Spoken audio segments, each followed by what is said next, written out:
सभी लोगों को प्रणाम। पहला जय श्री राम। आज मैं आगे की कथा, जिसमें कल की कथा में था कि विनती कर रहे हैं रावण से कि सीता जी को लौटा दो करके, लेकिन रावण तो अपने घमंड में चूर है।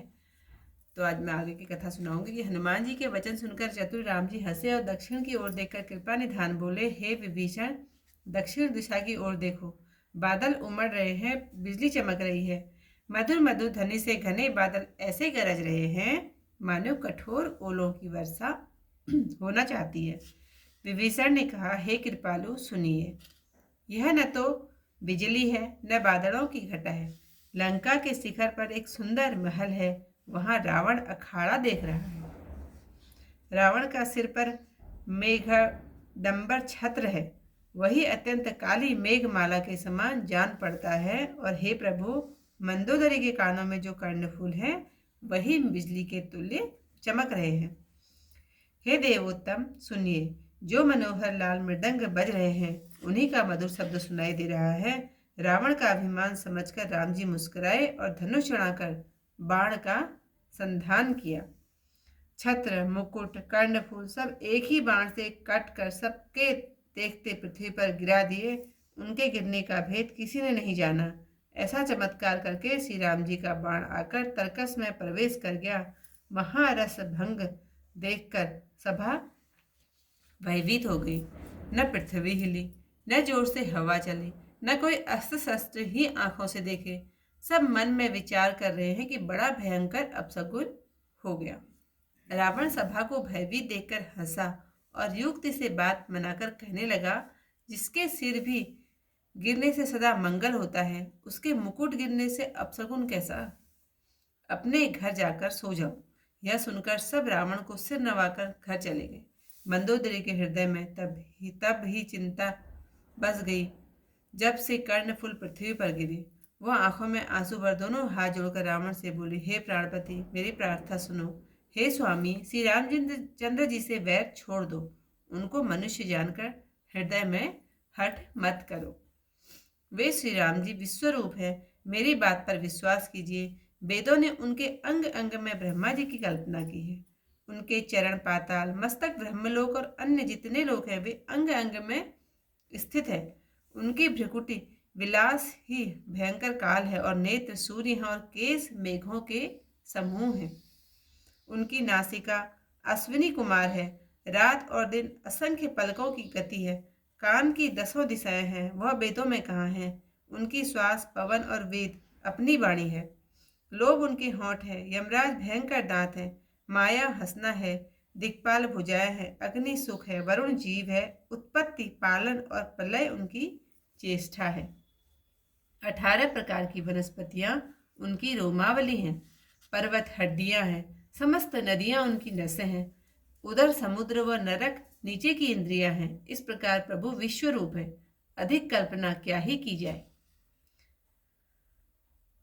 जिनका अहंकार महादेव जी है, बुद्धि ब्रह्मा जी है, चंद्रमा मन है, उनकी सचराचर रूप भगवान राम जी ने मनुष्य रूप में वास किया है। सुनो प्राणपति, ऐसा विचार कर रामचंद्र जी से वैर छोड़कर उनके चरणों में प्रीति करो, जिससे मेरा सुहाग न जाए। स्त्री की बात कानों से सुनकर रावण हंसा और कहने लगा, अहो, मोह की महिमा बलवती है। कभी स्त्रियों का स्वभाव ठीक कहते हैं, उनके हृदय में 8 अवगुण सदैव रहते हैं, साहस, झूठ, चंचलता, माया, भय, अज्ञान, अपवित्रता और निर्मलता। तूने शत्रु का रूप सब प्रकार से कहा और मुझे बड़ा भारी भय सुनाया। हे प्यारी, वह सहज ही मेरे वश में है। अब तुम्हारी कृपा से मुझे समझ पड़ा है। हे प्रिय, तुम्हारी चतुराई मैंने जान ली है, इसी बहाने से तूने मेरी प्रभुता कही है।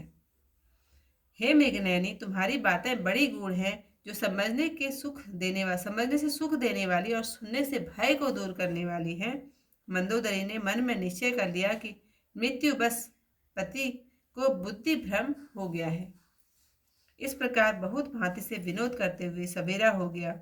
तब स्वभाव ही से निडर लंकापति रावण मंदान्त अपनी सभा में चला गया।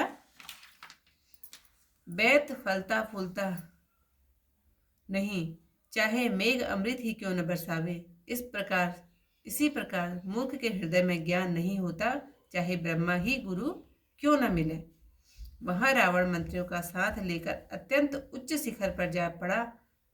तब सारण बोला, हे राजन, कपियों के समूह को देखो। इति आदि जो कथा है यहीं पर समाप्त। अब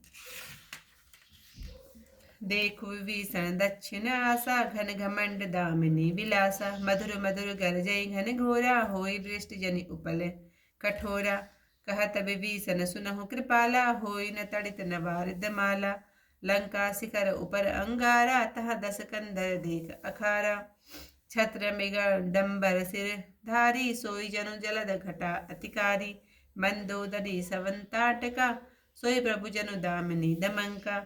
बाजहि ताल मृदंग अनूपा, सोई रव मधुर सुनहु सुर भूपा। प्रभु मुस्कान समुझि अभिमाना, चाप चढ़ाई बान संधाना। छत्र मुकुट तांटक तब, हत्ते एक ही बान। सब कै देखत मही परे, मरम न को जान। अस कौतुक करी राम सर, प्रविशई आए निसंग। रावण सभा ससंक तब, देखि महारस भंग। कंपन भूमि न मरुत विशेषा, अस्त्र शस्त्र कछु नयन न देखा। सोचहि सब निज हृदय मझारी, अस गुण भयउ भयंकर भारी। दस मुख देखि सभा भय पाई, बिहसी वचन कह जुगुति बनाई। सिरौं गिरे संतत सुप जाई, मुकुट परे कस अस गुण ताही। शयन करहु निज निज गृह जाई, गवने भवन सकल सिर नाई। मंदोदरी सोच उर बसेऊं, तब जब ते सवनपुर मही खसेऊं। सजल नयन कह जुग कर जोरी, सुनहु प्राणपति विनती मोरी। कंत राम वियोग परिहरहूँ, जानी मनुज जनि हट मन धरहूँ। विश्वरूप रघुवंश मनि, करहूँ वचन विश्वासु। लोक कल्पना वेद कर, अंग अंग प्रति जासु। पद पाताल शीस अजिधामा, अपर लोग अंग अंग विश्रामा। प्रकुटि विलास भयंकर काला, नयन दिवाकर कचगन माला। जातु घ्रान अश्विनी कुमारा, निशि अरु दिवस निवेश अपारा। सवन दिशा दस वेद बखानी, मारुत श्वास निगम निज बानी। अधर लोभ जम दसन कराला, माया हास बाहु दिगपाला। आनन अलनल अम्बुपति जीहा, उत्पत्ति पालन प्रलय समीहा।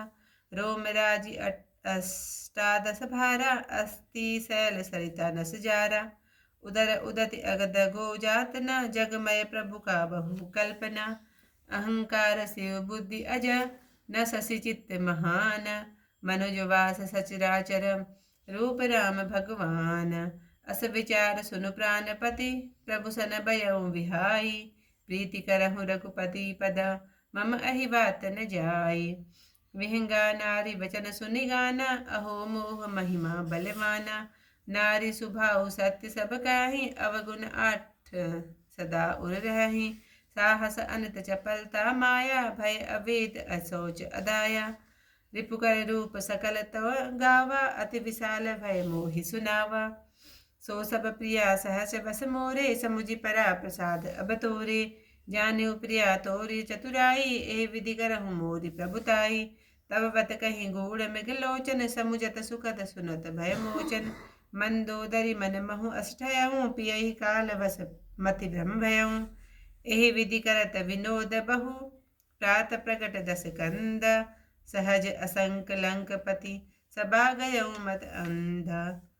यद्यपि सुधा बरसहि जलद, फूलई परई नवेत। जो गुरु मिलहि विरंचि सम, मूरख हृदय न चेत। मंतिन सही सदसानन, चढ़ियो धवर हर जाई। सारन कह सब राजसन, देखहु कपि समुताई। सियावर रामचंद्र पद जय, शरणम संकल हलिओम जय जय सिया राम। मंगल भवन अमंगल हारी, उमा सहित सहित यही जपत मुरारी। त्याची कथा यहीं पर समाप्त। कल को इससे आगे कथा के साथ आप लोगों को फिर आऊंगी। तब तक के लिए सभी लोगों को प्रणाम। जय श्री राम।